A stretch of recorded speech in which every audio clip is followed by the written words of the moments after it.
And I know there are some additional questions regarding some news of the day. So without further ado, General McMaster. Good morning, everybody. Good morning. Hey, last week we discussed the President's upcoming trip. I promised I'd come back and go through the schedule in more detail. I'm happy to do that today. And Sean tells me there's another topic you might want to talk about as well. So I'm happy to answer any questions about that after we go through the schedule here. But first of all, Secretary Tillerson will accompany the President for most of the trip, breaking off just before the G7 meeting. And as you know, the trip will begin in Saudi Arabia. It's a historic trip. After an arrival ceremony in Riyadh, the President will have coffee with King Salman, attend a royal banquet, and hold bilateral meetings with the King, the Crown Prince, and the Deputy Crown Prince. He will also participate in a signing ceremony of several agreements that will further solidify U.S.-Saudi security and economic cooperation. That evening, the President and the First Lady will join members of the Saudi royal family for an official dinner. The next day, the President will hold bilateral meetings with Gulf Cooperation Council leaders, as well as broader meetings with all of the Gulf state leaders. In the afternoon, he will meet and have lunch with leaders of more than 50 Muslim countries, where he will deliver an inspiring yet direct speech on the need to confront radical ideology and his hopes, the President's hopes, for a peaceful vision of Islam to dominate across the world. The speech is intended to unite the broader Muslim world against common enemies of all civilization and to demonstrate America's commitment to our Muslim partners. The President will then participate in the inauguration of a new center intended to fight radicalism and promote moderation.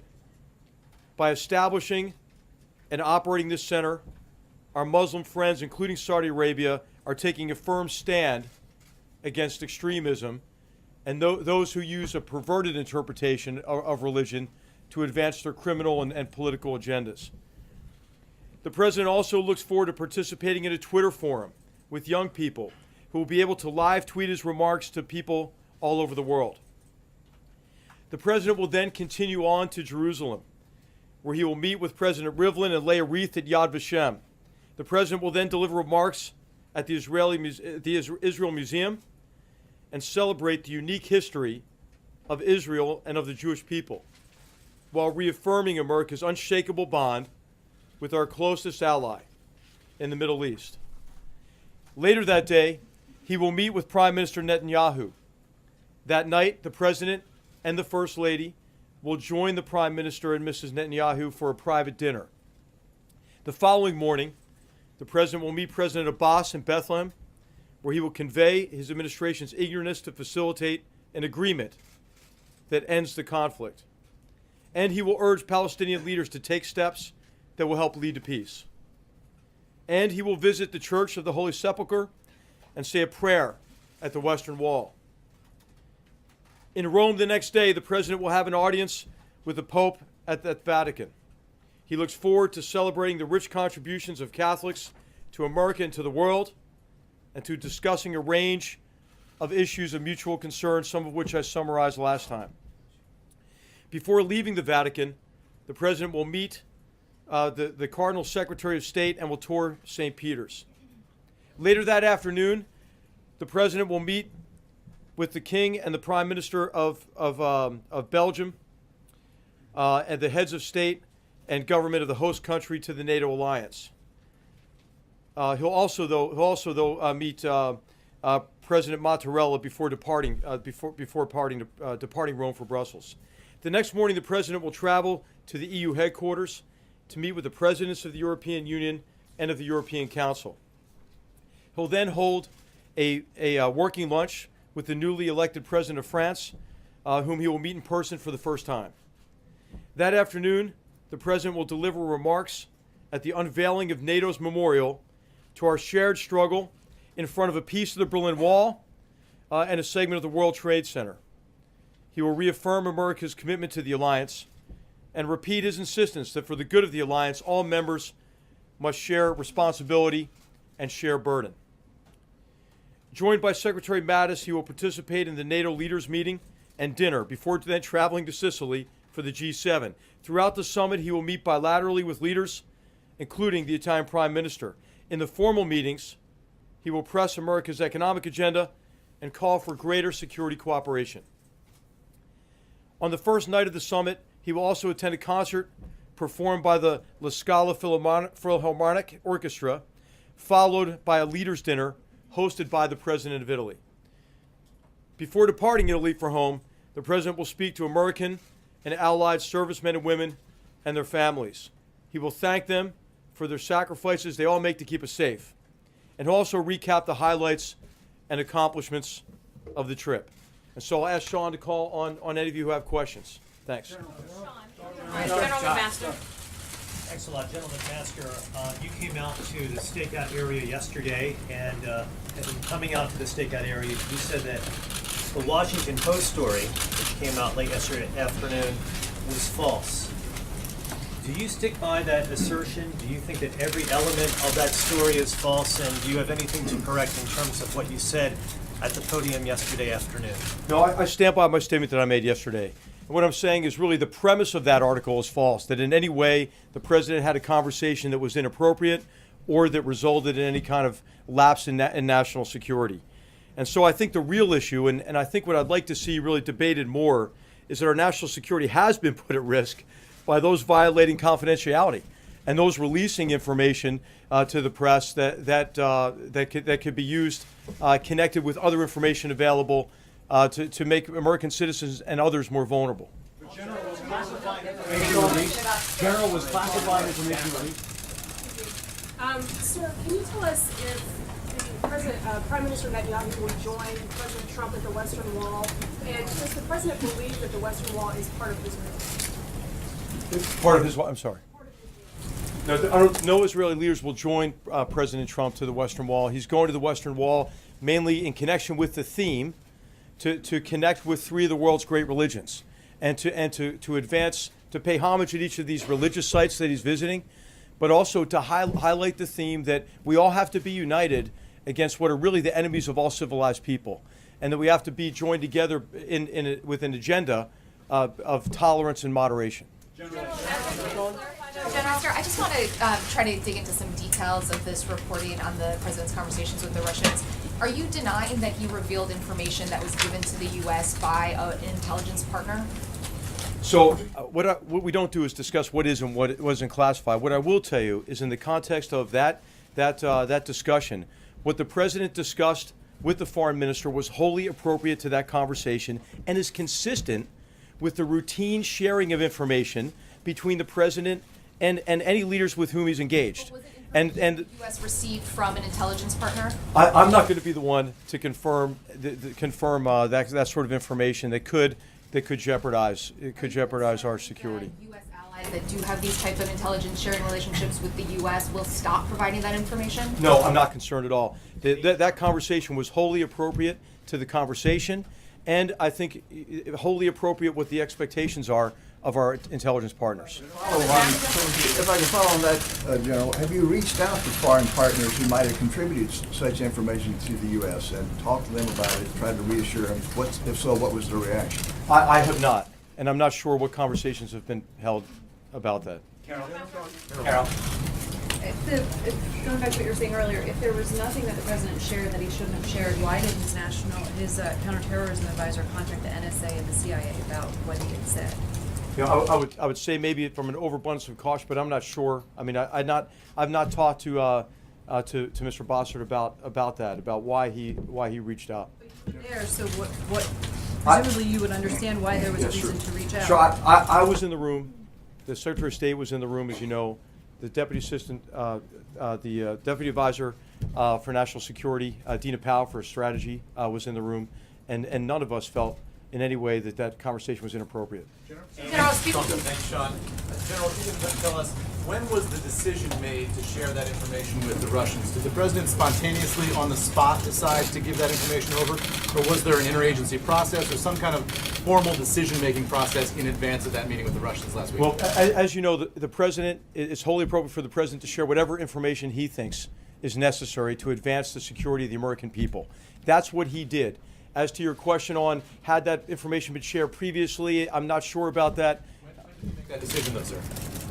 When did he make the When decision? did he make the decision to share the information? He made the decision in the context of the conversation, which was wholly appropriate. So let's just, I think it's worth recapping one thing here.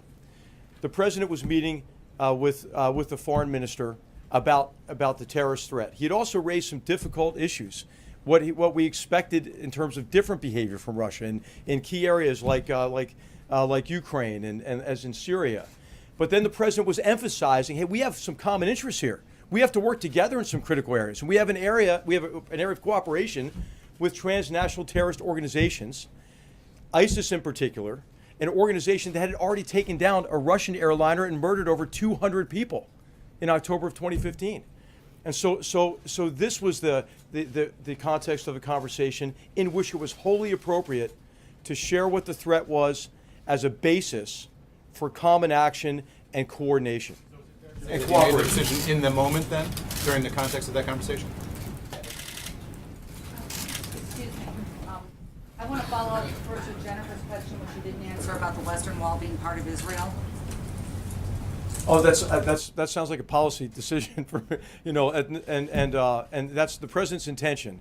And I did answer the question in terms of what his intention is and what did he go with Israeli officials. The president's intention is to visit these religious sites to highlight the need for unity among three of the world's great religions. Unity in confronting a very grave threat to all civilization, and unity in embracing an agenda of tolerance. Can I finish? Can I get to the question that I had, please? Did the president reveal a city? And the spin is that the president revealed the name of the city, and that gave away information that undermined an ally. Okay, I will answer that. Okay, so all of you are very familiar with the threat from ISIS. All of you are very familiar with the territory it controls. If you were to say, hey, from where do you think a threat might come from territory that ISIS controls, you would probably be able to name a few cities, I would think. And so it was nothing that you would not know from open source reporting in terms of a source of concern. And it had all to do with operations that are already ongoing, have been made public for months. I think, sorry, to get back to my question, sir. Was this information that was shared with the Russians also the same content that was shared with our allies? And specific to this threat, which the president says was in relation to airlines, is this an imminent threat? Was there a justification for, in that moment, needing to share it with the Russians? Yeah, I don't want to get into specifics of what exact information is shared with what exact allies, but information on this topic of the threat to aviation was shared with multiple allies. And as you know, there are already policies being put in place to protect against that threat. And you and many others have reported widely on this. Something that our allies did not. Is that what you were saying? In terms of the specifics, I have no basis for comparison on what was shared with what country. But I will tell you that it was our impression of all of us that were in the meetings, I've mentioned already, that what was shared was wholly appropriate given the purpose of that conversation and the purpose of what the president was trying to achieve through that meeting. But there's no imminent threat. General, when you came out after the story broke, you said that the president did not disclose any sources or methods. He did not reveal anything about military operations. Why were you denying things that were not even reported? What the report said is that the president revealed classified information that had been shared by one of our allies in the Middle East. So the question is simply a yes or no question here. Did the president share classified information with the Russians in that meeting? And as I mentioned already, we don't say what's classified, what's not classified. What I will tell you again is that what the president shared was wholly appropriate. The story combined what was leaked with other information and then insinuated about sources and methods. So I wanted to make clear to everybody that the president in no way compromised any sources or methods in the course of this conversation. General, you do say, though, that national security has been put at risk by the leak of this. Do you have any idea how this got out, and what steps are you taking by virtue of discovering this, as you did, to try to limit the potential for any more leaks of national security information? I think national security is put at risk by this leak and by leaks like this. And there are a number of instances where this has occurred. And I think it's important to investigate these sort of things and to make sure that we have trusted organizations across our government that allows for the free sharing of information and collaboration. I mean, in terms of national security, what is critical is that you can assemble the experts you need. You want a bigger group, right, for any of these complex problems because you need their expertise. You need the tools that they bring to bear from different agencies and departments. And so what we really have to do is make sure we have a very high degree of confidence in all of our organizations and all of our systems and processes so we can do what we need to do for the president, which is give him our best advice and give him options to deal with these very complex problems. Clearly, you can't have that confidence by virtue of what happened yesterday. So do you have an idea of how this got out, and how can you tighten up the ship, as it were, to ensure, from your perspective at least, that this stuff doesn't get out? Well, I think it's incumbent on all of us to bring in the people with the right authorities and the right mandate to take a look at how this leak occurred and how other breaches may have occurred as well. Thank you. General McMaster, to put a finer point on it, is there now an active investigation into how this information was leaked?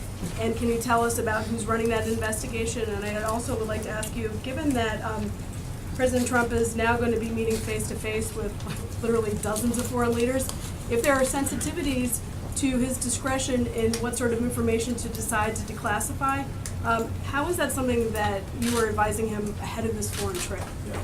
Well, I mean, there are no sensitivities in terms of me or anybody who's been with the president in many of these engagements. He shares information in a way that is wholly appropriate. And I should just make maybe the statement here that the president wasn't even aware, of where this information came from. He wasn't briefed on the source and method of the information either. So I'm sorry, this is going to be the last question because we do have the president of Turkey coming, I think momentarily. Thank you very much. Contradict you.